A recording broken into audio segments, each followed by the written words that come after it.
And a top focus this hour. Russian President Vladimir Putin has said that Russia was open to peace talks over Ukraine. But the only way to stop the conflict was for the Western countries to end their arms supplies to Kiev. He said any further mobilization would depend on what Russia wanted to achieve in the ongoing war in Ukraine. Putin added he faced the question only he could answer. That is, should Russia try to take Kiev again? It has been over 15 months since Putin sent troops into Ukraine. The Russian and the Ukrainian forces are still battling with artillery tanks and drones along a 1,000-kilometer front line. Putin has said that Russia is in no need for a nationwide martial law and would keep responding to breaches of its red lines. Now, many in the United States of America, he said, did not want World War III. The Washington gave the impression that it was unafraid of escalation. But his most puzzling remark was about Kiev, which the Russian forces tried and failed to capture just hours after Putin ordered troops into Ukraine. Now, the Russian troops were beaten back from Kiev and eventually withdrew to a swathe of land in Ukraine's east and south, which Putin has declared is now a part of Russia. Now, Putin further said, and I'm quoting here, "Should we return to Kiev or not? Well, only I can answer this myself." Ukraine says it will never rest until every Russian soldier is ejected from its land. Putin repeated his accusation that the West was seeking to defeat Russia in Ukraine and said that Moscow had its own peace plan. He underlined that Russia never refused talks that could lead to some kind of peaceful settlement. Listen in.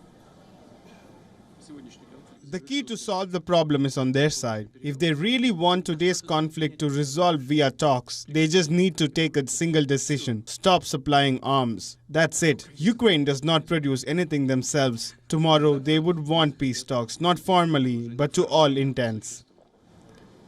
Now, Putin said that Russia was considering withdrawing from the Black Sea grain deal. Now, Sea Grain Deal, he said that the West had cheated Moscow by implementing none of the promises it made to get the Russian agricultural goods to wider global markets. The deal allowing Ukraine to resume seaborne grain exports was brokered by the United Nations and Turkey in July last year in a bid to help and tackle a global food crisis. We are not doing this for Ukraine. We are doing this for our friendly countries in Africa and Latin America, because grain must go first of all to the poorest countries of the world. And at the same time, we were promised that our grain would not be subjected to such repressions, so to speak, that there would be no obstacles to its export. But unfortunately, we were once again deceived.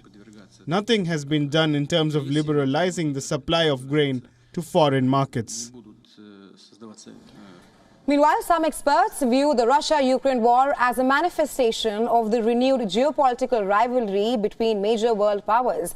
Experts say that Moscow is seeking to alter the Western-led system prevailing since the end of the Cold War. The Western allies say that the war has broken the entire security architecture built patiently on the European continent over many decades. The 30-nation NATO alliance says it is doing everything possible to avert a war similar to the one that ravaged Europe 80 years ago.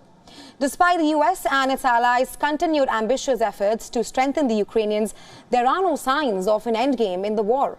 The Russia-Ukraine conflict seems destined to enter an even more complicated phase in the months ahead.